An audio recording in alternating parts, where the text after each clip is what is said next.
This is the Sports Porch, Black and Gold, with your hosts, the Technical Director, the Grand Schwabini, and Hockey Jesus. Come on, Pittsburgh. Let's show a little Steelers, Penguins, and Pirates love. The Sports Porch Black and Gold starts now. All right, welcome to the Sports Porch Black and Gold edition here. We are live right now all over the world on Facebook, on YouTube, and on X. We encourage you to subscribe to us on YouTube at the Sports Porch Podcast and listen to the podcast anywhere you get your podcast. We drop it right after the show. I am your technical director, yes, in the Monroeville studios, in the Monroeville basement studios. This is our porch. Across from me, the Grand Schwabini. And to my right in the studio, Hockey Jesus. Say hello, boys. Ew, what up? So just as we have breaking news now that everybody, if you're really super interested in hockey, which I'm getting more and more interested in hockey all the time, we have the NHL lottery happened. And as it turns out, the New York Islanders have the number one pick. The Utah Hockey Club moved up to number 4. Utah Hockey Club moves up to number 4, which puts your Pittsburgh Penguins. They're number 2, right? No, they're number 4. Who's number 4? They can't go up to 2. Who's number 2? San Jose Sharks. Oh, the Sharks are 2. But most importantly, your Pittsburgh Penguins move from 9 to 11. You know, they'll probably get somebody similar at 9 versus 11. It really doesn't matter that much at that point. That's very true. They did have a moment there during the lottery where it looked like they had a shot. They did have a shot. They looked like it had a shot. Marvin Hamilton is in the house. Good evening, guys. What's up, Marvin? Thanks for being here. I'm going to drop this comment right here. We are also live right now on our internet radio station, Radio PGH. You can find that at radiopgh.com. The link here is our live stream. Does somebody have their audio on? I don't have my headphones on. Oh, you don't have your. That's what I'm hearing. Never mind. Okay. Because I had to get the Trader Joe's stuff. Yeah. Now I can't see you, Hockey Jesus. But that's because my battery is about to die. Ah. Okay. So Hockey Jesus is still in the house, but he's taking care of some technical difficulties. Why is this not working? And he's throwing a fit. So while Hockey Jesus decides to figure out what is going on with his you got it? It doesn't look like it's plugged in. Right there. It's not in. Yeah. Dude, just continue with the show. Okay. You see it? Yeah, just continue with the show. And yeah. One of the things you need to learn as our technical director is when things go wrong inside the booth, you have to be the sense of calm. I have to fill the time. Well, I was the sense of calm. He was throwing shit all over the studio. Well, but you need to get back to doing what you do. So here's what we're going to do tonight. Yes. Here's what we're going to do. And this is something that I just over the last few days, and it makes it more serious now that you take the glasses off. Yeah, it's much more serious. Yeah. Over the last couple days, you could still talk. If we can't see you, you can still be part of the show. Well, I can't because I'm too pissed off. Okay. Well, all right. Do you think anybody heard that? I don't know. I think everybody heard. I don't think they did because he's not even on the screen. Yeah, but no, it's coming through this. Oh, they can hear it. He can be in the show. But here's the thing that the last couple weeks in Pittsburgh sports, have been. I want to use the word legendary, but not in a good way. And I was infamous. Infamous is much better. I was thinking to myself while I am driving and I'm listening to all the sports radio I can. I re-listen to our podcasts all the time. I watch our shows. I watch our shorts on YouTube, our reels on TikTok. Everybody, we're on TikTok. We're very, very good. We are very good. Yeah, I agree. Yeah. Are we, and this is my question, you're going to see this in the ticker if you're watching us live. Is Pittsburgh headed for a generation of sports futility? Now, think about it. What were you pointing at, dude? Mike's comment. Oh, Mike's comment. Let's see. Mike's comment. The Facebook feed is frozen. Nothing I can do about that, Mike. I don't know what to tell you. Head on over to YouTube, Mike. If we were talking about this, we do a show for the other side of the state, for Mark's, Philadelphia Eagles, we do that show because, we love Mark and we love to do sports shows. And we were talking about what was an intriguing sports story outside of Philadelphia that you're following. And for me, it was the Pittsburgh Pirates. And why? Because you had Brickgate. All right. You had 4 things that you could mention before we even started talking about the team. Right. You had Brickgate. You had Wallgate. You had Fangate. Fan falling over the gate. God bless him. But and we hadn't even talked about baseball yet, and their futility of the Pirates right now, and then all over sports radio they're talking about Cherington and his platitudes and all of this shit. And it just occurred to me that not only do we have the Pirates at rock bottom, but we also have the Steelers with years and years and years of mediocrity. Jesus. And I in the meddling middle. Yeah. Mike says it's okay now. And years of mediocrity. And are we going to get Hockey Jesus back? There he is. Okay, he's back. He is. All right, Hockey Jesus. That was the longest 5 minutes of my life. I know, and it was like, man, have you ever? I haven't seen Hockey Jesus throw a hissy fit in 20 years. Yeah, that was a hissy fit. Yeah, I mean, it almost that was half speed. It almost startled me for a minute. It's unbelievable. He threw shit on the ground, and anyway, I thought for a second somebody. By the way, this was all my fault. I plugged in my camera into where I plugged the battery, and I thought it was my battery. Gotcha. So there you go. So why is your camera not plugged in? Because that's the hole that you got to plug in the camera. So I got to use my laptop. So you have no. Okay. For a minute, I thought somebody was getting mad at me for my using their paper towels. Yeah, I thought that's an old college story, guys. Or turning up the thermostat. It's an old college story. You want to pick up your light there, HJ? No, I'm done with it. I tried to pick it up and it fell down. Okay. Well, I think we just need to move on. I love this topic, by the way, and I came prepared for it. Oh wow!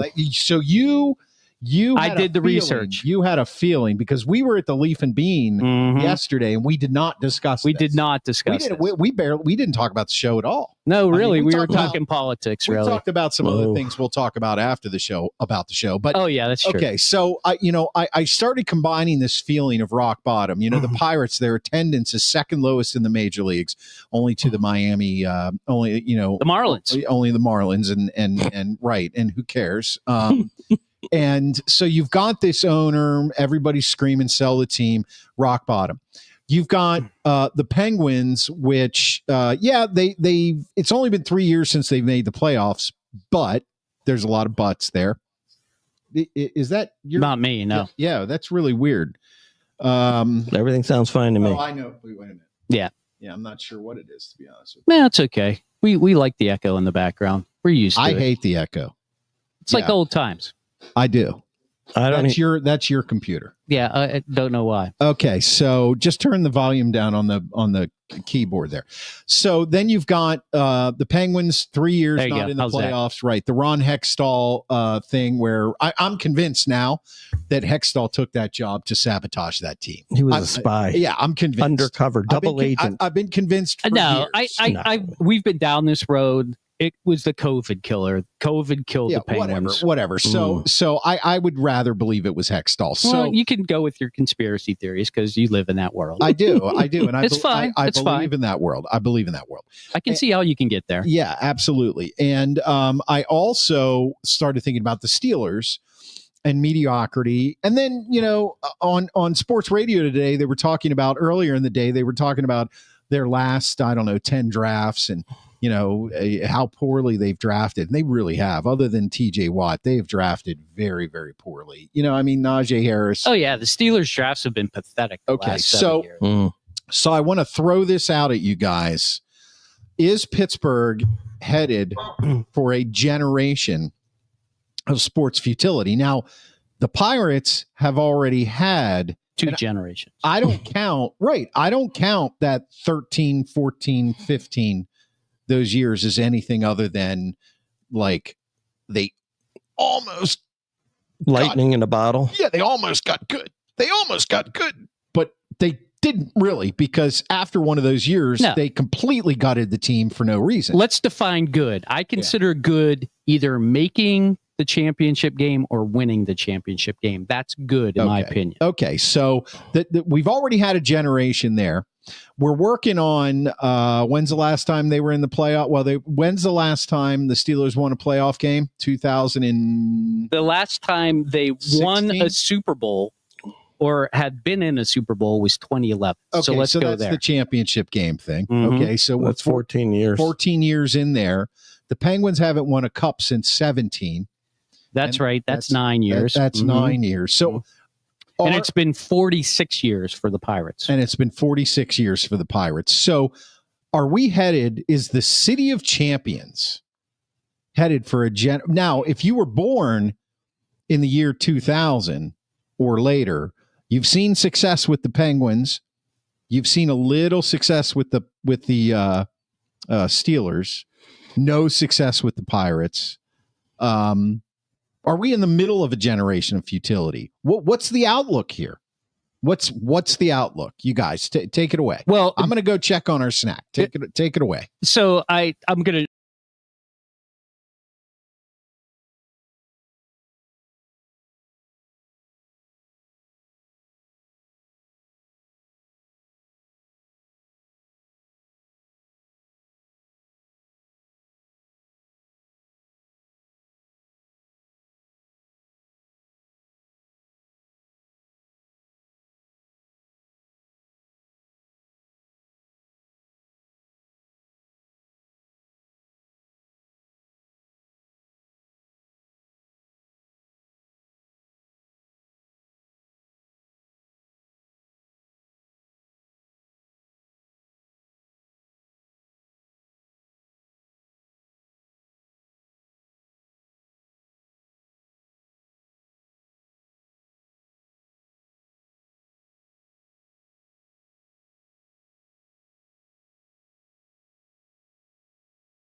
Because if you start from 1933, clearly up until 1975, when they won their first Super Bowl, it was 43 years. Mm-hmm. Okay. Mm-hmm. That would be considered the worst era. But if you go from 1967, the first Super Bowl, if you count that as the baseline, depending on how you want to do it, you know me. I know. I always do the baseline. It's the Super Bowl years. Okay. So if you do that, then the only previous year to the 14 years that the Steelers didn't play in would have been from 1980 to 1996. That was 16 years in between Super Bowls. Mm-hmm. And actually, it was 26 years in between Super Bowl wins, because they didn't win until 2006 when they played in Detroit. Mm-hmm. So they're not quite there yet. No, they're not quite there yet. But could they be headed to 26 years? I mean, maybe it's 9 more years. It's possible. It's possible. It's possible. So I don't think the Steelers are quite that bad yet, but it all depends on when they make the change at the coach level. Because if you go back and look at the Steelers' history and Coach Noll and the switch over the Cowher, Noll only had like 14 years before he got out, and then it took Cowher some time to get to the Super Bowl. So as far as coaches go, Tomlin's the worst coach in the Super Bowl era, if you want to define it by winning championships in between championships. Let's go to the Penguins. Penguins clearly from 1967 to 1991 were the worst. 24 years it took them to win their first. Then it took them 17 years in between that because they won back-to-back. So so from 1992 to 2009, it was 17 years. And it's only been 9 years from 2000. And it's been 9 years since they last won it in 2017. So I actually think of the three, believe it or not, I think the Penguins are in the best shape because I think in the next 8 years, they got a shot at being back. Well, I mean, I think it's between the Penguins and the Steelers. I mean, I think, look, it's close. I think what it comes down to, you know, for the Steelers, I think it's going to come down to, will they pick the right next head coach and will they get the right quarterback sometime in the next 5 years? But the Penguins have already gone down that road. They have, but the only trouble I think the Penguins have is we don't necessarily know for sure yet anyway if they can win without having the best player in the league on their team. Well, nobody really does. Well, they kind of do. I mean, like, you know, like for example, like if who won last year? Florida. So who's Florida's best player? That's a good point. Bobrovsky, You know what I mean? Bobrovsky got hot, but they but just had good, solid play. But it's not fair enough. That's not, right. But you know, you had like, you know, so you can do it. But like, you know, you had Lemieux and Yager. That's another level.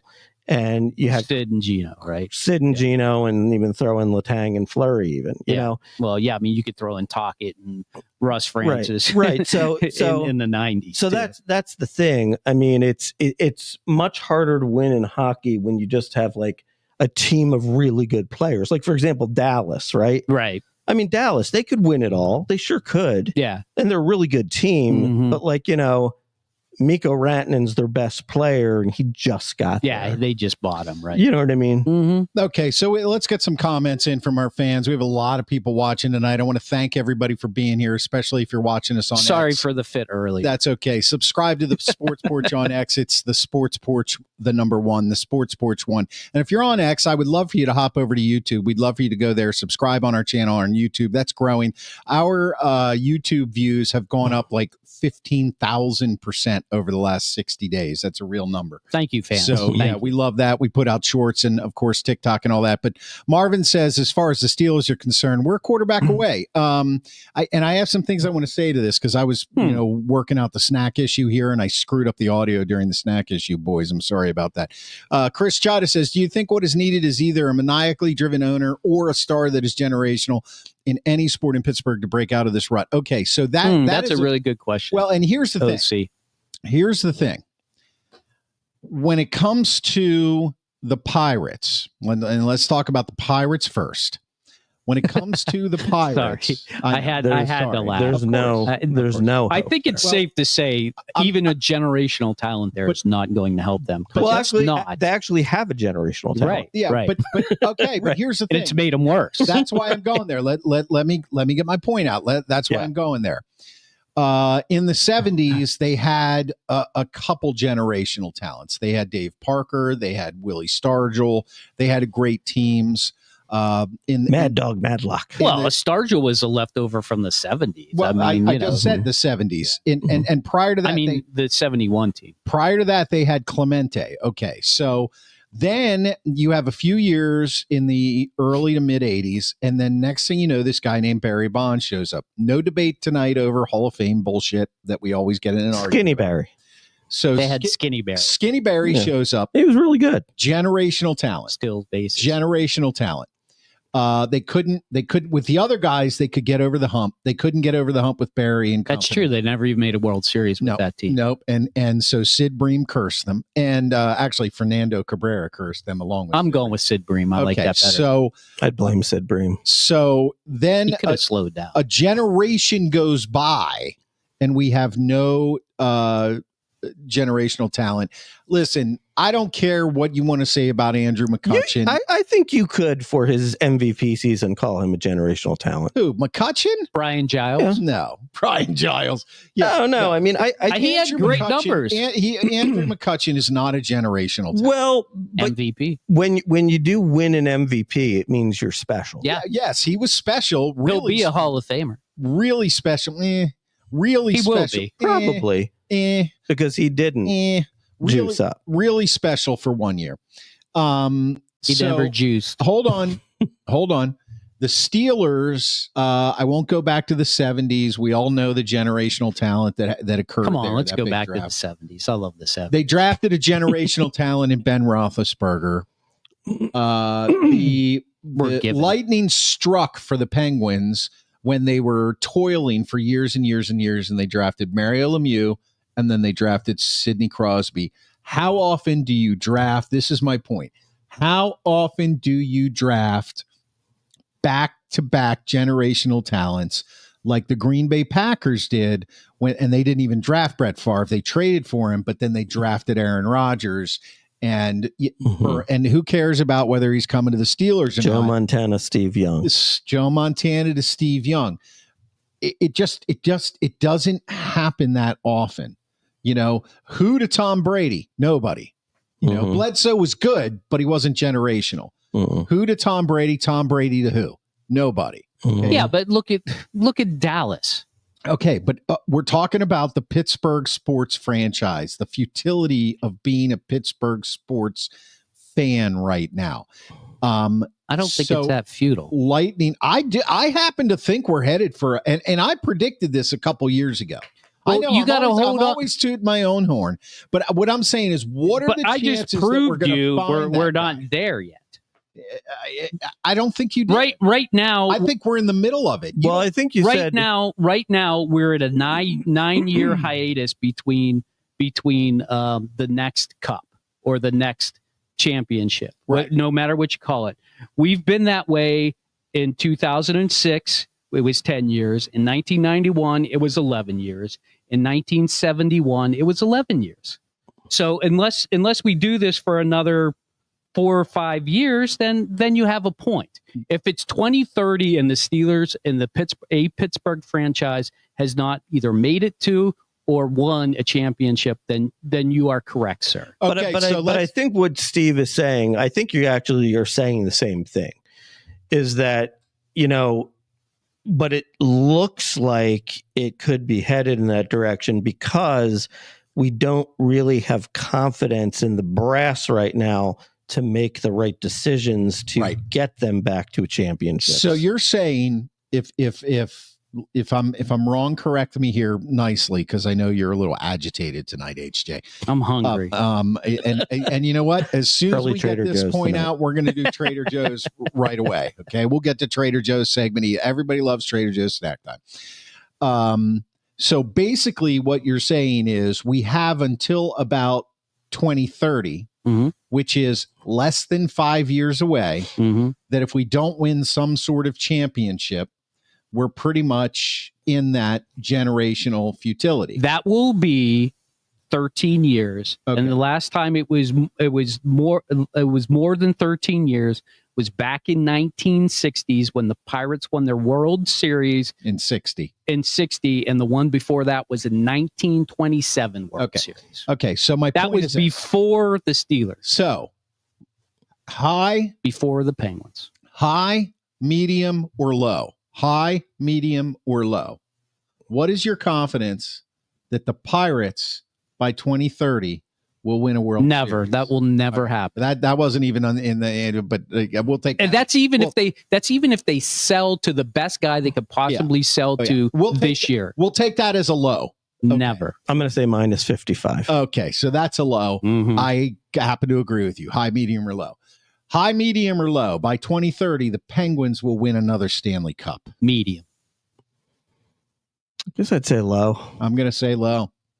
Why do you say low? I say low because I say medium. I think, it still revolves right now around Sidney Crosby. Correct. And while he is still playing at an elite level, I think the chances in the next 5 years that he takes steps back are more likely than not likely. Right. And I say low because it's hard to win a Stanley Cup. It is. And Sidney Crosby is a generational talent, but they're not winning one next year. No. And after he's 38 or 39, is he going to be scoring averaging a point a game. I don't know. Is there somebody that can do it? If there's somebody that can do it, so I think he's got 3 more years left of that type of talent, and I believe they will hire the right coach, and I believe that they'll hit a home run with 2 of the next 5 guys that come up in the draft. So what you're saying is that's where your medium is coming. Yeah, exactly. Medium by 2030. Because will all that happen? That's understandable. Maybe not. Yeah. Okay. That's my path. There's logic to it. Yeah. Okay. There's. It's not a homer. It's. There's logic. Okay, so yeah, you're right. There is. Mm-hmm.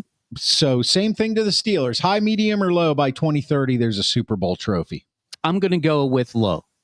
I'd say low. I'd say low. So only because I don't think they're going to change the coach. I think if they change the coach, it goes immediately up the medium the day they change the coach. Okay, so I would agree with that as well. Okay. I might even trend towards high. But where we are right now, no, it's low. And I don't think they're going to do that. Okay, so I have to stay low. We've had 9 votes basically for Pittsburgh sports futility. 8 of them were low on any championship for any of these teams, and one of them was medium, and it was HJ. So listen, if you're watching, we want to know what you think. That's why we do this. Because we're not shills for the teams. We've been calling a lot of this out for the last couple years. We're not afraid to say that we don't believe in what's going on in the franchise. Now, that being said, franchises in this case. Franchises, right. That being said, there are people that are like, you should always support the team. You should look. Hey, we root for them every night. Supporting the teams is really, it's kind of like, you have a friend who's going down the wrong road.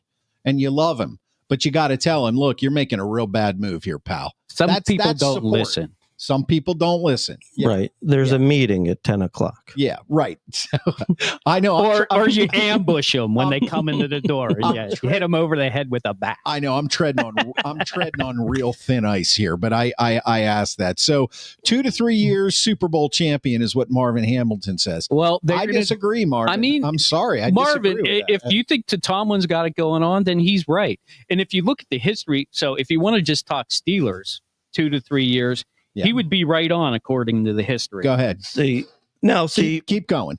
What I would say here is, they're actually past due.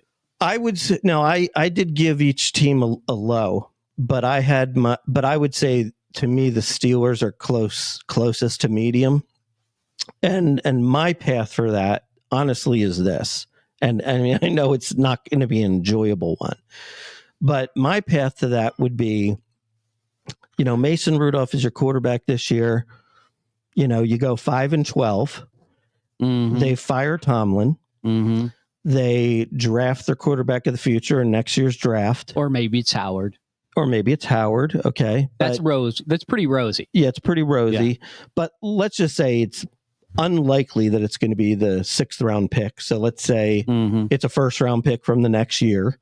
And then with a new coach and a new GM, I think in football, 3 years, you can turn things around even in 2 years. Mm-hmm. So that would be my path to a championship that I think could happen the soonest. So we agree because I feel the same way, but it all revolves around changing the coach. Right. The time has come. Look, the Pittsburgh Penguins have seen the writing on the wall with Mike Sullivan. Great coach, did wonderful things for the city, fantastic for the franchise. He has an expiration date, and that came, and now he's gone. So the Steelers have to do the same. And I know that it hurts to say, but they got to change the coach. And that's the only way it's going to work. Hey, I'll eat my words if Tomlin wins another Super Bowl with the Steelers. I'll be happy to eat my words. And I will grovel all over them on the porch, and I will do whatever you guys say I need to do penance for it, because I just don't believe that that's going to happen. And speaking of eating, what is it in front of us that we may be eating soon? Well, is that a stuffed mushroom, a stuffed zucchini ball, a stuffed meatball? Does it have a chicken tender? Is it a popper? Is it a tot? What it is right now, it is the intro to Oh man, It's the biscuit. Is it a biscuit? No. It's the goodness of the biscuit. do we have some honey sauce? No. Taste that honey sauce. Looks like pizza sauce tonight. The biscuit with that honey sauce. It does smell like pizza sauce. Get that honey sauce on me. I don't like the way it tastes with my chicken wings. Yes, these boys are hungry, and yes, starving. it is Trader Joe's snack time. We're going to do that early tonight. What does that mean? Well, anybody that watches or listens to the show on a regular basis knows that I work at Trader Joe's down in East Liberty, usually weekdays and weekends 1 to 9. Stop down and say hello to me. They did not pay us for this segment. It is not a sponsored segment, but they did give me permission to do it. So what I do is I bring home a Trader Joe's product. Almost every week we sample it. We give you our honest opinion. If we like it, we tell you. If we don't, we tell you.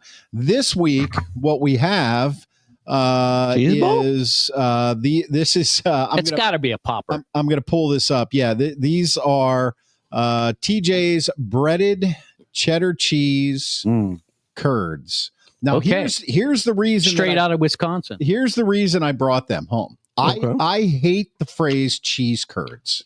Okay. I hate it. It does something to me. Mm-hmm. Okay. It makes my stomach curdle, if you will. But they demoed these the other day, or they gave us a snack. Interesting. In the break room. Yeah. And I didn't realize they were the cheese curds. I was like, oh, look, little nuggets. And I tasted them. You thought it was going to be chicken. And they were fantastic. I loved them. This is the sauce is our organic marinara sauce as a dipping sauce. Yeah, sauce is good. So you guys tell me what you think. I happen to love them. Cooked them in the air fryer, 360 for about 5-6 minutes. I think they're all right. They're actually a little salty. What happened to your are you Oh, okay. You're still on the mic. Yeah, he just spoke outside of the mic because he didn't want to chew in people's ears. He's being polite. I'd say they're average. I'm not average. I mean, to me, this is a cheese ball. Yeah. I'm not a huge cheese ball fan. I like my cheese without the balls. Fryness around it. The fryness around it. I just like straight cheese. It's like a little mozzarella stick. You didn't like the mozzarella stick. I'm not always a big mozzarella stick. Yeah, you are shoving that in your mouth though. Hey, my buddy Sean the Meat Man down at Sean the Meat Man. Hey, welcome to the show, Sean. Down at Trader Joe's. Perfect timing. Just in time. Thanks. Did you try some of these fried curds there, Sean? Yeah. Or are you just purely a meat man? Sean, show it to everybody. Show this to everybody. Mike Lawrence chimes in. He's back. Thanks, Mike. Low for the Pirates, low for the Pens, and likely low for the Steelers. Wish I could say medium for the Pittsburgh Steelers. I get it. So, we can continue this. Back to the cheese curds. I'm going to give it average. Really? Here's why. I love them. They don't have a lot of flavor. Not a lot of taste. There's not a lot of flavor. Like I'm waiting for like a pop to come through. That's why you have the marinara sauce. No, the marinara sauce is not adding that much flavor. Wow. There's not much flavor. I mean, it has flavor. Don't get me wrong. It just doesn't have that pop of flavor. When you put something in your mouth, like one little bite, you want to get a flavor burst. There's no flavor. Yeah. Sean says he loved them. So what you're saying, HJ, is whenever you put something in your mouth, you like it to give you a pop? Always. It's got to give me a burst of flavor. If something doesn't burst when it's in my mouth, I'm doing it wrong. Yeah, you are. See how that works? Yeah. All right. So average. Yeah. So you're giving. I'm going to eat. Don't get me wrong. I'm going to eat them all. Okay, so they're not that bad. No, they're not bad. They're just average. That's all. I find them to be delicious. When I mean average, it's kind of like, while there's not a ton of flavor, that also sort of works for you in that it's not bad either. That's why it's average. Okay. So I can finish it, but will I ever buy it?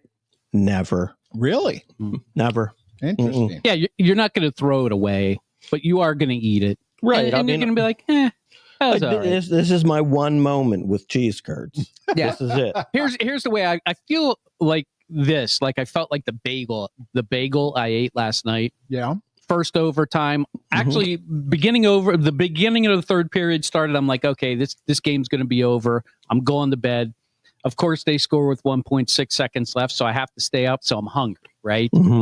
I'm like, I'm going to wait. They're going to score early in the first overtime. I'm just going to go to bed.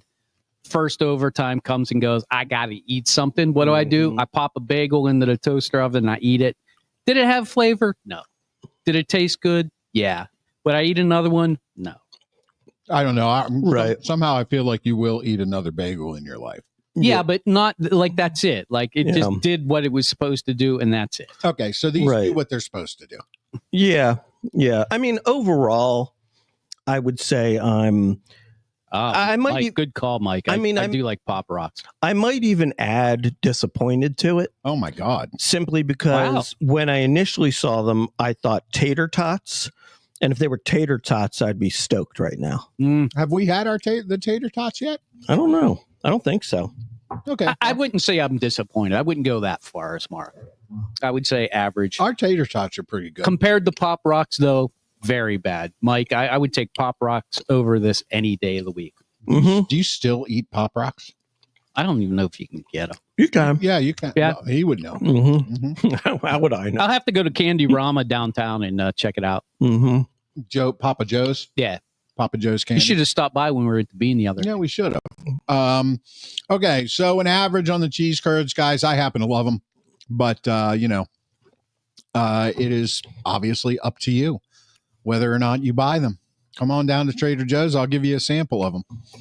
Let's go back to this generational issue. Yeah, here. let's put an exclamation point on this conversation. Yeah, so I based on our voting, I really think we're headed for some. I mean, with the Pirates, and I said this last week. I have this feeling that Nutting is going to sell the team. Now, I have absolutely nothing to base this on, and we all know he's in it for the money. But the fans are voting now for real with their lack of attendance. And somebody brought something up on the radio today that I actually thought was interesting, which I rarely do think. They said, wait until the first fireworks night on a Friday night when they do get 30,000 people down there. And somebody starts a chant, sell the team, and the entire stadium starts chanting it. That's a really good point, actually. And I think we should all go down for that first Friday night and start that chant. Oh, I don't think we need to. I think it'll happen organically. I know. I just feel like, but we all agree that the Pirates are last on this list of getting a championship. Of course. And the only way we would even say that they might get one is if they get sold. There's no way they're winning a championship with this current ownership. Everybody agrees to that. Even the most loving Pirates fan would agree to that. Yep. It's just obvious. I'm looking at this list a little bit, thinking about this might be the biggest utility in Pittsburgh sports history in our lifetime. And we can't go back to 1971 because we were 1 year old.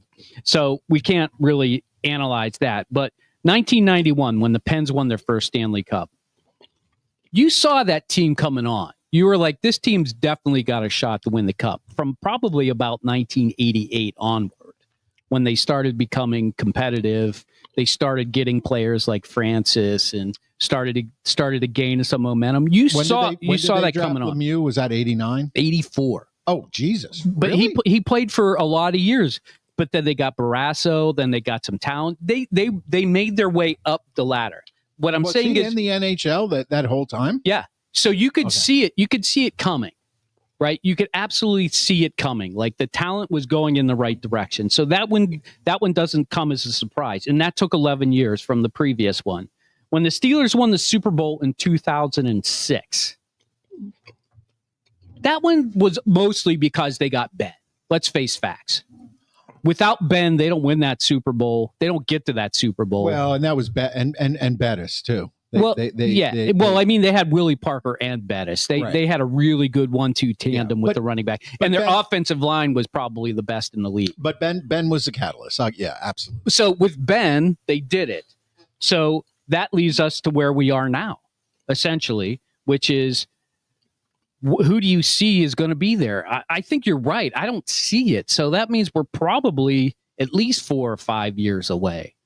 And the only way it'll happen, it will be in a hurry. And that's if you get, to your point, a generational talent, either in football or in hockey. Right. That's what it's going to take. Mm-hmm. Agreed. And we do not see a generational talent anywhere other than they come out of nowhere, though. I mean, Ben Sometimes came they out do. of nowhere. Let's face it. That's very true. They did. picked him, but did they say he's the next guy? He's our guy? No, they had Tommy Maddox, and they were going to play him all friggin' year. Right. So, I mean, he did come out of nowhere. But Did come out of nowhere? No. But he was the the fact number. that they got the draft lottery pick came out of nowhere. He was the number 11 pick in the draft. No, he was. You Yeah. have to be in that Yeah. area, Mhm. and you have to make that pick. But he wasn't heralded as the next guy like Sid was, for example. Right. But they got that draft pick out of dumb luck.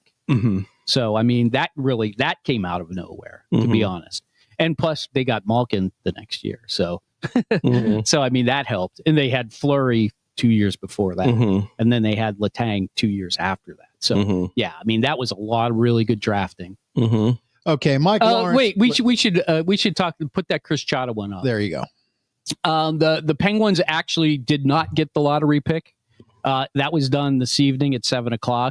And in fact, they fell back 2 spots thanks to the New York Islanders and the Utah Hockey Club moving ahead of them. So they're actually going to draft 11.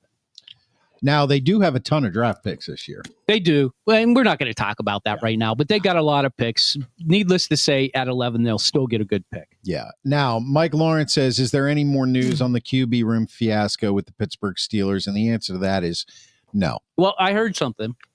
Go ahead. You probably heard the same thing I did, but go ahead. I heard the new deadline was like at the end of May. Somebody was saying, I can't remember. I didn't hear that. I heard it on the radio today. I think I was listening. And somebody said, if he's not signed by like May 25th or something like that, because that's when like camp opens up where they can actually do a lot of things. Right. That chances of him coming in get smaller. Yeah. Can he still come in? Yes. But that's kind of like, if he's going to sign, he knows he's going to sign, he'll probably do it by then. Then of course, there's all the rumors about how he was wearing a wedding ring at the Kentucky Derby. And who would marry that guy? And is he married? He had a ring on his left finger at the Kentucky Derby. I bet he did it just to fuck with people. Who the hell knows? Look, if you haven't watched Enigma and you're curious about Aaron Rodgers, go back and watch Enigma on Netflix. When I was watching the Kentucky Derby, all I saw was Livy Dunn in that dress. Yeah, of course. she was sweet. Way to go, Skeens. Good for you, buddy. Yeah, good for you. Treat her right. I'm sure you will. So there really isn't any news. Now, what I love is how, we all want to speculate on shit that we have no idea what's going on. We don't know what goes on behind closed doors, and neither do all the insiders. They don't know what goes on behind closed doors. And more than 70 to 80% of the time, the stuff that they're told is a smoke screen anyway. Remember, Mike Tomlin, Malik Willis, they drafted Kenny Pickett. Mike Tomlin, Shedeur Sanders, they drafted Derek Harmon. It's all a smoke screen. They're not going to tell you what's going on behind closed doors. We speculated that maybe they have a deal in place and they understand. Here's the one thing that I think is probably true about this. This is the final word on this, right? When the Steelers come out and say that they feel very good about the direction this is going in, having been in boardrooms myself, not associated with sports, but what that tells me is that there are conversations going on in which Aaron Rodgers has said that he plans on playing for the Steelers. That's all that means. Does it mean they have an agreement in principle and they haven't announced it? No, because that shit never stays in the locker room, right, or in the boardroom.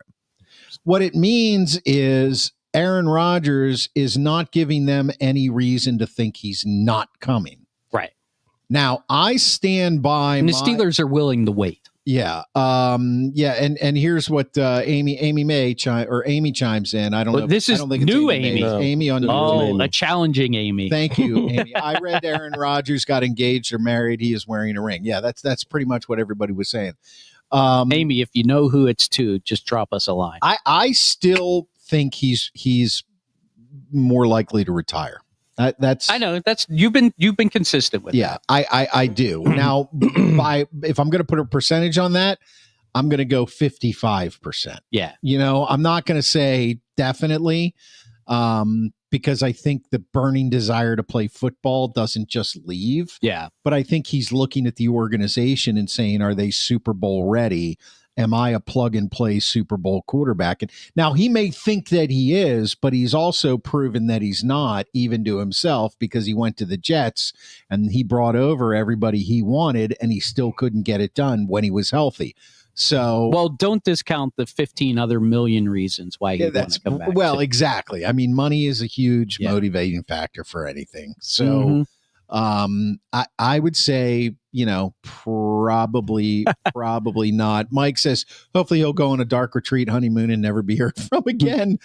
Maybe it's possible. Listen, he does like those retreats. Look, I have empathy for Aaron Rodgers, not from the man. Yes. Yeah. The human being, because you watched Enigma. I think he has some inner struggles.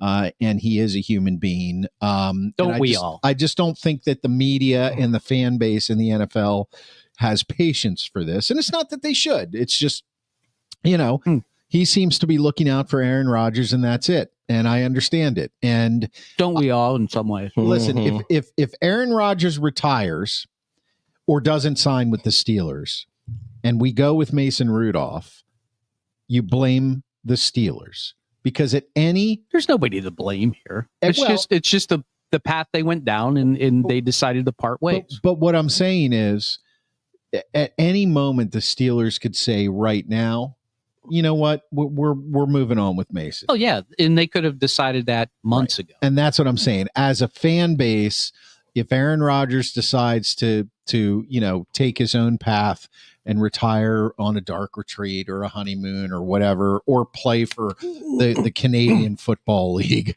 That'll never happen. Yeah, I know. The Steelers have no one to blame for waiting this long but themselves. Yeah. Right? Yeah. I mean, I think you can even say that the Steelers are to blame if Aaron Rodgers does sign here. Yeah. I mean, you're right. Either way, they screwed up this whole quarterback situation. Yeah, totally. They've once again, I'm going to be consistent with this. They've screwed it up ever since Ben left. Mm-hmm. Yeah, right. they screwed even it up before they knew he was leaving. Yeah, right. Hey, they drafted Mason Rudolph, and he's their guy now. So there you go. Mm-hmm. All's well that ends well. How crazy is that? How crazy is that? And talking about the Pirates. Oh God, no, we weren't talking about the Pirates. Done with them. No, please help me. Right. Help me. Stop. I'm drowning. Is this HJ wanting to talk about hockey? Yes. Because I'm watching it, and I'm like, okay. I'm getting a little excited. Oh, Toronto's up 1-0 in the first period, and they look really good. Yeah. But it's the first 5 minutes of the game. Okay, so I want to address hockey from this standpoint. I watched about 20 minutes total of two different first round matchups. Yeah, I watched and I'll just give it 10 minutes each. I watched 10 minutes of the game 2 of the Dallas. Was it Dallas Avalanche, right? The Dallas Avalanche series. Mm-hmm. I saw the overtime win in game 2 for Dallas. Wow, what a game. I watched about 10-ish minutes I didn't see the third period last night. I just caught overtime and then into the second overtime of the Jets Blues series, game 7. That 20 minutes of hockey, it's been a long time since I've actually sat down and watched hockey. Remember you and I watched that Penguins Flyers game that went to like 7 overtimes. Remember that? Yeah. I was living down in Bloomfield. 4 overtimes. Calling each other night. Yeah, not 7, but 4. Yeah. I was living on the south side, believe it or not. That's right. Time. Yeah. That's the last time I actually watched a full hockey game. I got to tell you, that was 20 minutes of the most exciting sports I've watched in a long time. And I'm going to discount. You're welcome. I'm going to take the Super Bowl out of that. Yeah, Super Bowl I mean? aside. Yeah, sure. Right. And the other really exciting was when we were in Philly for the cheesesteak contest and we watched Freddie Freeman hit that grand slam to win the game. Mm-hmm. That was good. Mm-hmm. So there's very few moments in sports that are as exciting, I think, as an overtime goal in the NHL playoffs. Yeah. And so I'm telling you guys, I'm going to watch more of the Stanley. I can't say I'm going to watch a lot of the playoffs. This would be the series you want to watch. Well, what happens is my schedule at work, I get home at 9:30. I'm tired.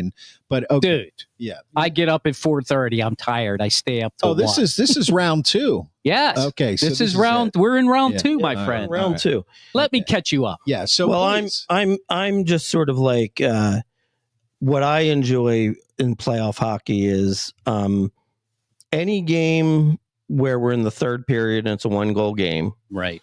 We'll come back to this comment, Amy. We got to relive a little bit of this, but we're going to do the hockey thing. Obviously, any overtime game, and of course, any game 7. Absolutely. Okay. Those are fantastic games. Usually, no matter who's any overtime game in the playoffs is really phenomenal. Chris Chata, who has the better season next year? Rangers with Sully or Pens with as of yet unnamed coach? That's a really good question. I have to wait to see who their coach is before I can answer that, Chris. Yeah. You got to give me a little bit of time on that. But I promise you I will answer that question before the beginning of the season. There's a lot that's going to happen in between now and then with both of those teams. And it all depends about Carlson moving. The Rangers are kind of stuck with the guys that they have. So they may go out and try and get a guy, but they've got a lot of cap problems that the Pens don't have. Sully's in a little bit of a quandary in New York. He's got to turn that team into a playoff team next year, and that is not going to be easy. I think it'd be easier if he waited to see if Colorado was going to get out, and they did. And he would have had a much easier job turning that Colorado team into a Stanley Cup champion than the Rangers. So I'm going to hold off on that.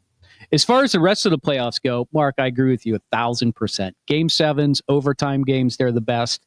Sometimes those overtime games, though, they go so long. You're just getting so tired, and you get, I don't want to say disinterested, but you lose your focus. But the last 2 minutes of a game, when it's a 1-goal game, and you're like, are they going to score? Are they going to pull the goalie? When are they going to do it?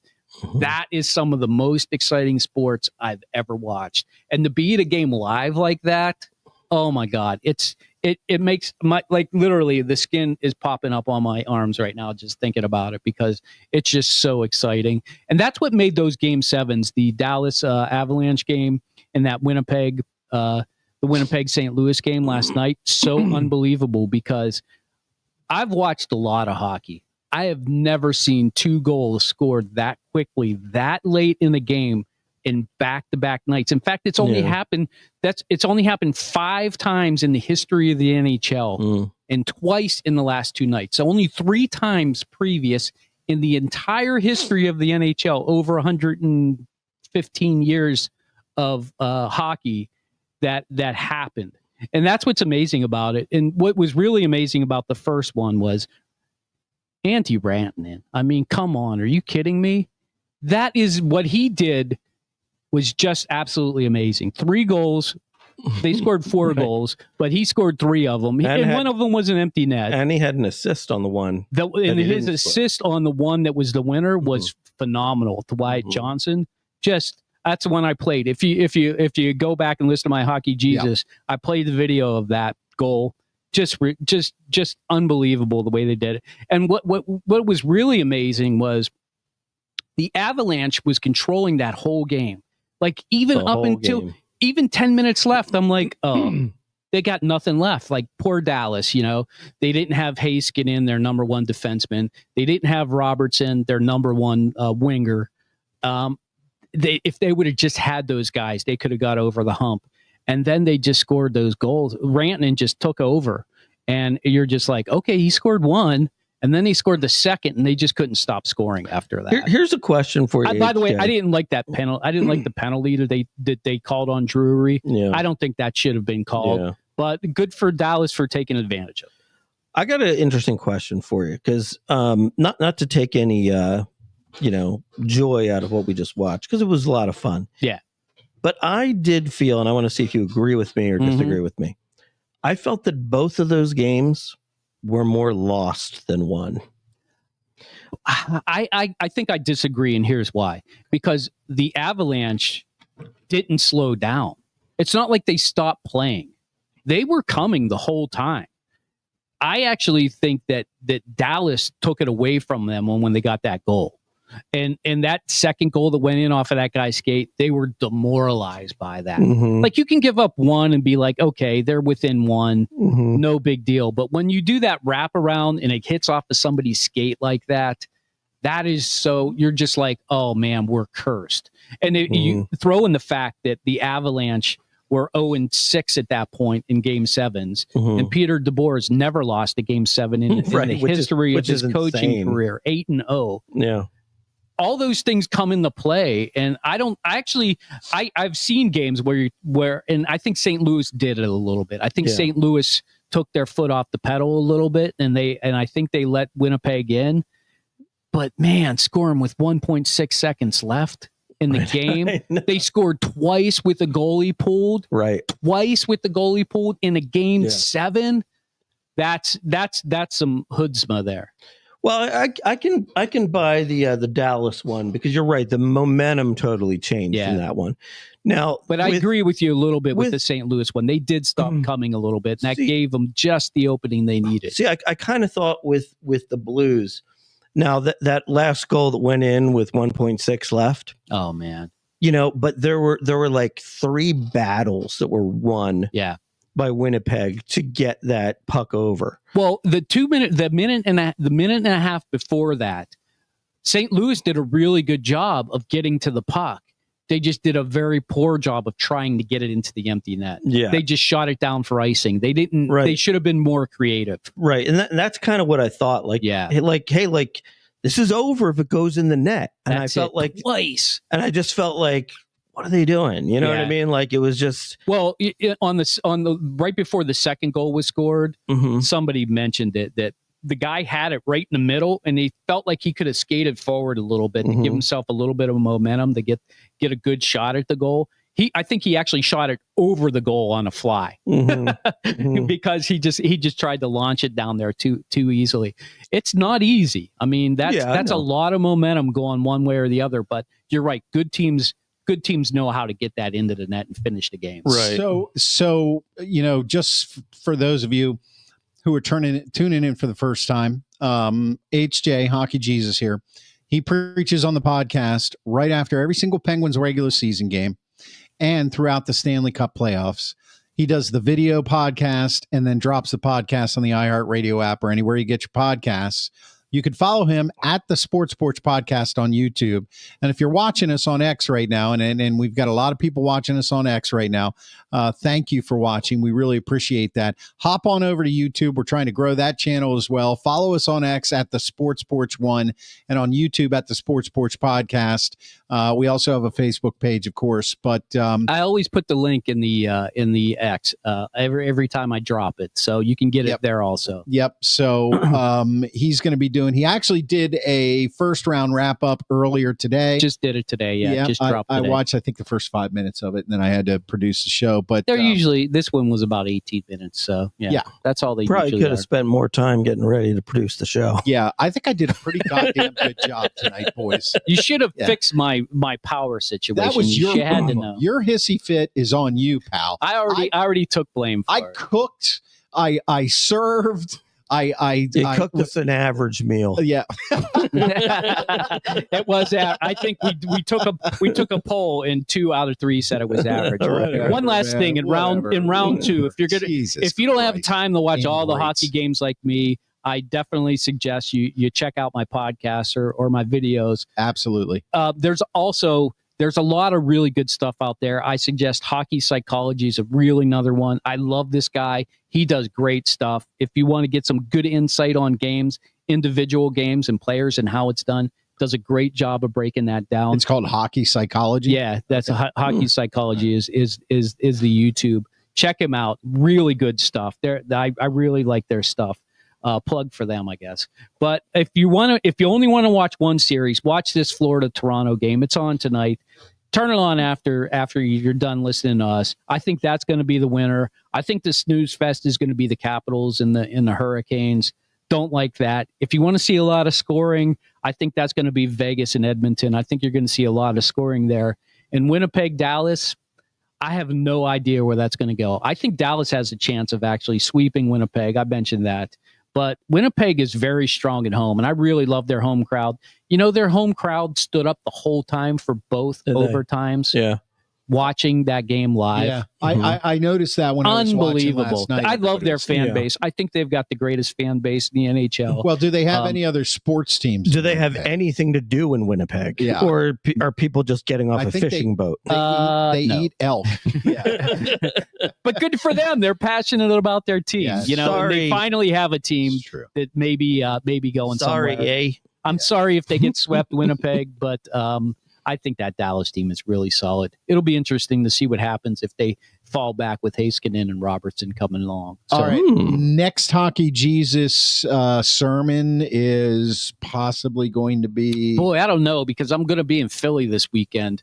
I don't know if I'm going to be able to drop one this weekend. So I might have to get the one on Thursday before I go. I think you should. Yeah, I think I'm going to have to. Because we'll be at least 2 games into most of these second rounds, right? I don't know. Sometimes they like to play them on the weekends. Yeah, that's true. So they like to get the Friday, Sunday in. So they kind of nerf them until. Yeah, they don't call it the second season for nothing, because it is like almost half of. Well, there are only 4 games. There's only 4 games going on now. So if they do 2 every night, they're doing 1 tonight, so they'll do 2 tomorrow. Maybe they'll do 2 the night after that. But that means 1 game's not getting started until Wednesday. All right, Hockey Jesus, catch him on the Sports Porch Podcast at the Sports Porch Podcast on YouTube, and you can see him every single Monday night live right here at 7:30 p.m. Eastern Time on Facebook, YouTube, or X. Subscribe, click the notifications button, and you'll know when we're live. We already did our Trader Joe's segment. It was a hit.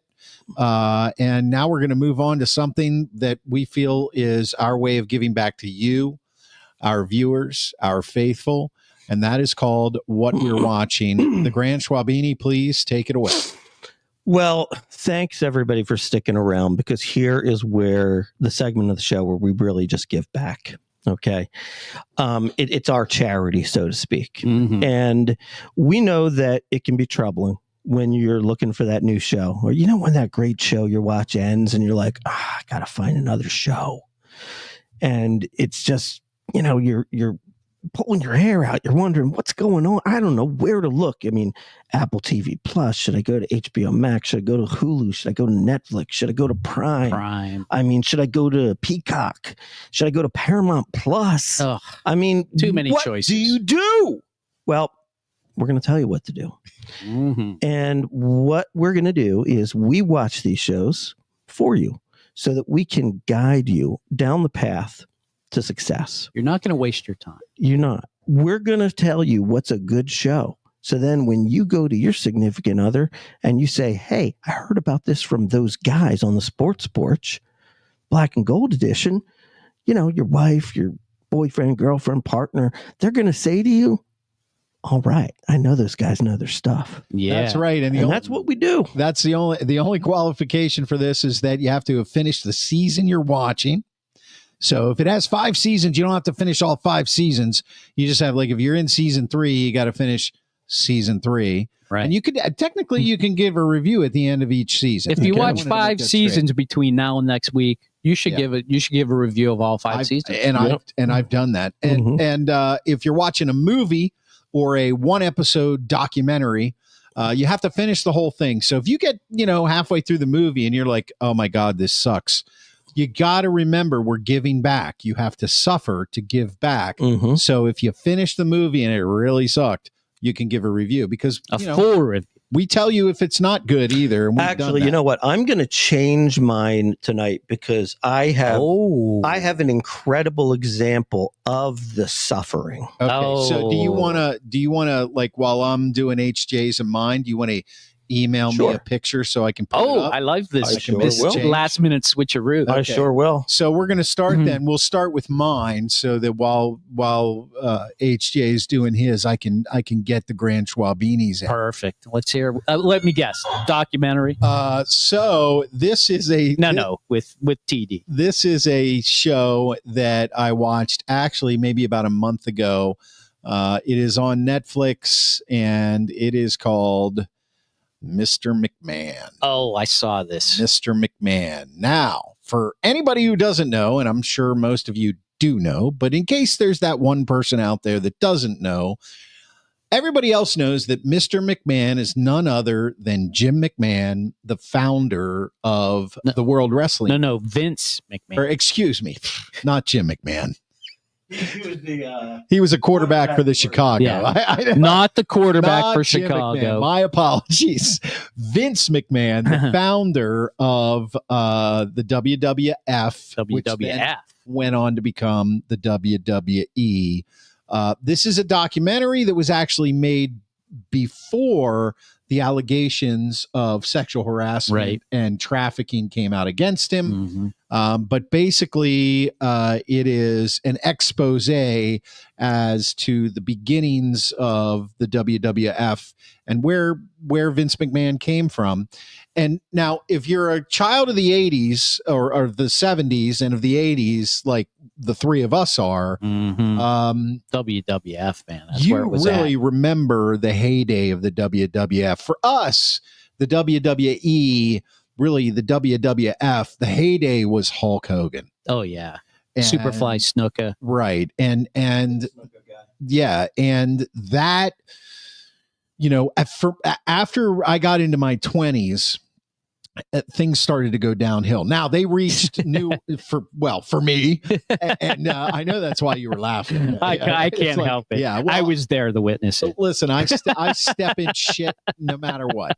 I could step in shit in the middle of a soapy bathroom. Does anybody remember Tiger Mask? No. I really was into him. King Kong Yeah. Bundy. You were into Tiger Mask? I loved. I stopped following wrestling like when I was like 9. Who was I figured out that it was fake and I stopped. Yeah, who was the guy that? That's what made it all the better for me. Who was the guy that would eat the pads? George the Animal Steel. George the Animal Steel. Yeah. He was my favorite. He was man. classic. He was my favorite. He had that whatever would come out of his mouth. They Yeah. thought it was Yeah. blood, but it was Should never. people watch this or not? Yes, if you had any if you have any affinity for nostalgia for the WWF. Mhm. And that's what I'm saying. Like we all remember it as WWF, and then they were told they had to be called entertainment. Would you like it if you were not a wrestling fan?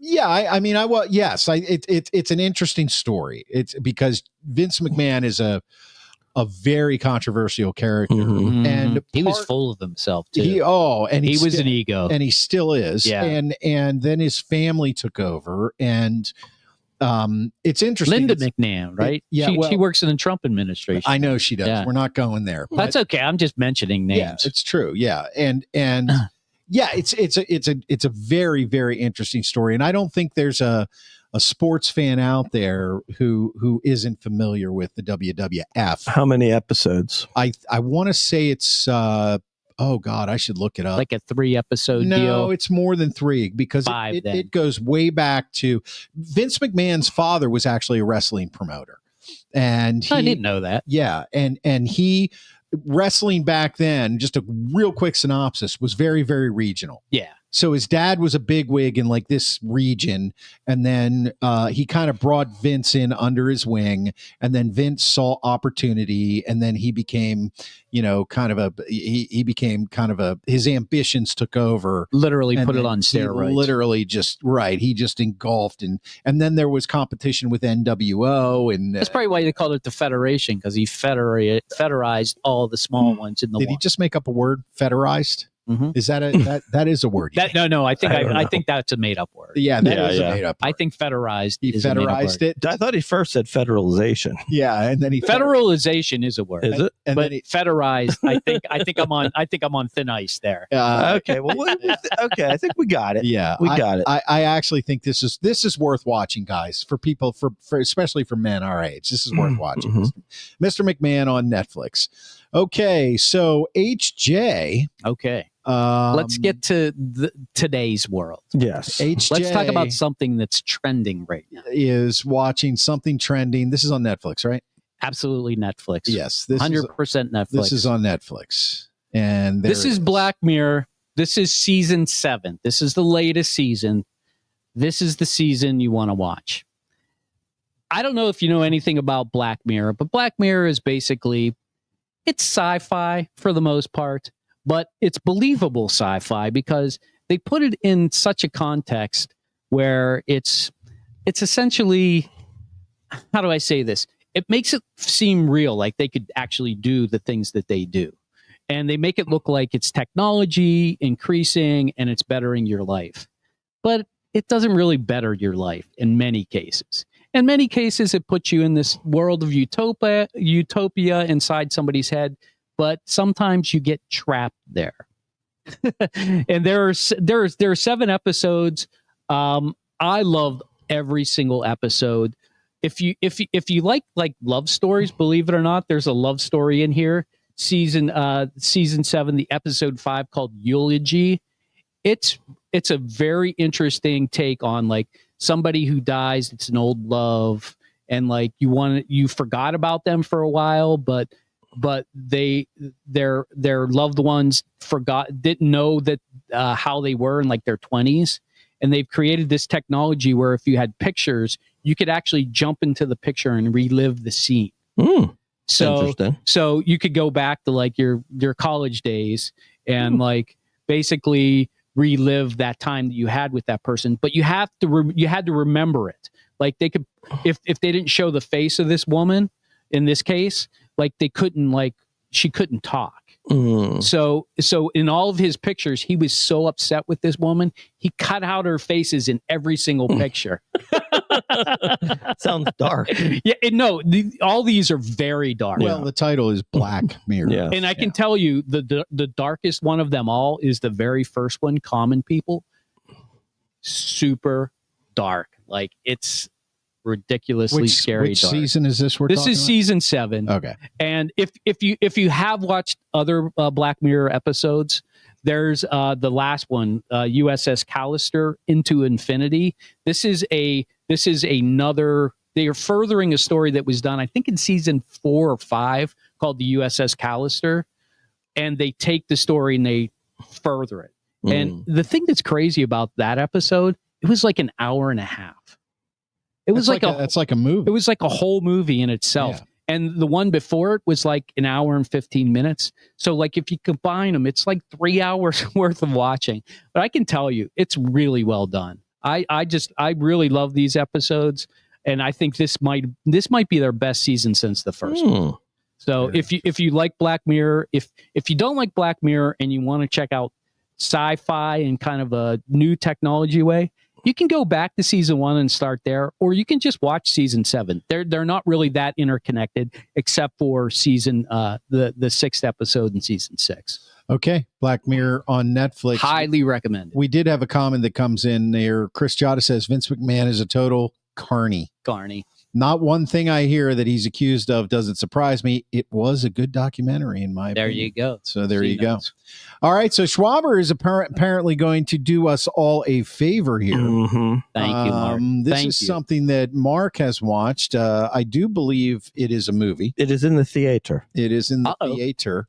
And this is The Accountant 2. Ooh, yeah. With Ben Affleck and whoever the guy who plays Shane in The Walking Dead. Shane. I can never remember his name. Yeah, well, he also played the Punisher. Yeah. On Netflix. Oh, yeah, he did. So now we talk about the sacrifice that we make for you. This was a sacrifice. And this was monetary. This is a sacrifice. Let me bring you up to speed here. So I'm about 3/4 through the movie. All right. Ben Affleck gets on his supercharged motorcycle. Okay. He's an accountant. He's, slash assassin. Right. And so he's on his motorcycle, right? And you see, like, first they show the speed, it's like 80. Mm-hmm. Then they show it's like 100, then it's like 150. Mm-hmm. Okay, then the second they show it and it hits 200, okay, the screen goes red. Like, you can see it, but it's just red. You can see a little bit of green, a little bit of yellow. It's kind of grainy. And you thought that, like, that was sort of an artistic thing, like they hit 200 and that's how they're kind of showing it. Yeah. Except that never went away. What? Okay. The movie got screwed up and the color went off. And so I watched the last quarter of the movie, like with through like watching a TV that was basically red. Oh my God. Now that's listen to this. Awful. Now let me tell you how the Grand Schwalbini dedicates himself to you. Okay. Mm-hmm. Yeah, let's hear this. Now, this was an early movie. For those of you who don't know, I love being in the movies. I try to be one in there by myself. But I guess since it was Ben Affleck, there were like 8 people at a 10:45 a.m. movie. Wow. 8 people. Okay. So there were a lot of people in there. So listen, obviously, like, after it's like red for like 5 minutes, like I see one guy walks out, he's going to tell the guy. And then the next thing like some other people like leave. And then I notice, I look around me and like everybody's gone. I'm the only one still in there. Mm-hmm. The guy comes up to me, incredibly nice. He gives me a thing for one free movie. I can go back, watch any movie I want. All right. And get a medium popcorn with a medium drink whenever I want. And we know that popcorn is your favorite popcorn. Yeah. So I got a free movie out of it. Yeah. And I said to the guy, I'm just like, I figure, like, I looked at my watch. I'm like, I think there's only like 10 minutes left. I might as well stay till the end. Yeah. And he's like, that's fine. I told him not to stop it, that there was somebody in there watching it. Could you imagine if they just stopped playing the movie? Right. It's like, oh, this is so horrible. We're just shutting it off. Right. So can you give us a review? Yes. Okay. I can. And what's more incredible about my staying through this movie is I didn't think it was that good. Yeah. I had a feeling that was coming. All right. It was now. Do you guys remember The First Accountant? Don't. Yes. A little bit. I recall feeling like the first one was pretty darn good. Yeah. I think you did a review of it here. Yeah. I mean, he was, basically it's Ben Affleck is sort of like this, like maybe he's like a guy on the spectrum who's, incredibly brilliant and incredibly talented, but socially awkward. Yeah. And he's an accounting savant. Right. He's an accounting savant. And so, he gets called in on these jobs because he's got an amazing shot, but, he's sort of like, it's almost like his cover is he's an accountant. Right. Right. Yeah. Okay. And the bottom line was, first of all, the movie got really good reviews. I thought it was going to be really good. Yeah. Yeah. And I just the plot just, it made no sense to me. Like there was basically like this guy who was played by, who's the guy in the Farmers insurance commercials, that guy, that old guy with the glasses. Yeah, I'm talking about. Yeah, he's like he was on Law and Order. Yeah, like he used to be like Ben Affleck's, I guess, boss or something. He was also in Oz. Remember Oz? Yeah. He was in that. He's in a lot of stuff. He played like a Nazi. Everybody knows who you're talking right, about. Right, he was like Ben Affleck's boss, and so basically what happens is he's investigating something. He gets killed. And some new agent comes on the scene, and he had just written on his hand, like on his arm, like, get the accountant. Right. Okay.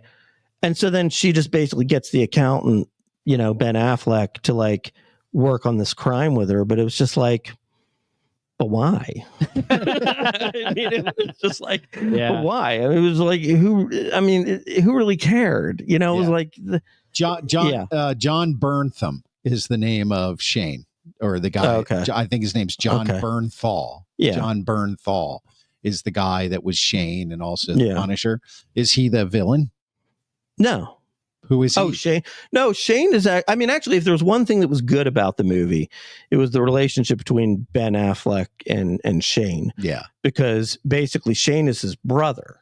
Yeah. Oh, okay. And he's always mad at Ben Affleck because, you know, he's got no feelings. He's got no social skills, right? Right. And Shane does. And Shane just like, I just want my brother to love me, man.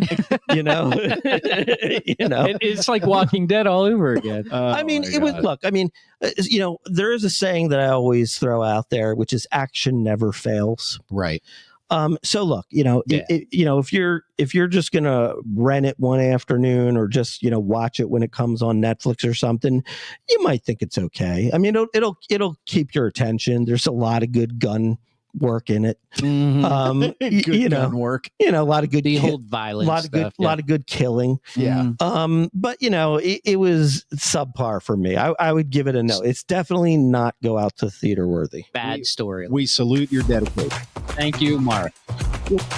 For you, the That's people. Right. I'm a man of the people. Hey, listen, everybody. That wraps us up for this week on the Sports Porch Black and Gold Edition. Yes, of course, you have watched us live all over the world on the iHeartRadio, not on the iHeartRadio app, on Facebook, YouTube, and X. You can subscribe to us on YouTube at the Sports Porch Podcast. Hit the subscription button. Hit the notifications. You'll know when we go live every Monday night at 7:30 p.m. Eastern Time. This is the best and the only place to have fun when it comes to Pittsburgh sports. Right. It's the only place.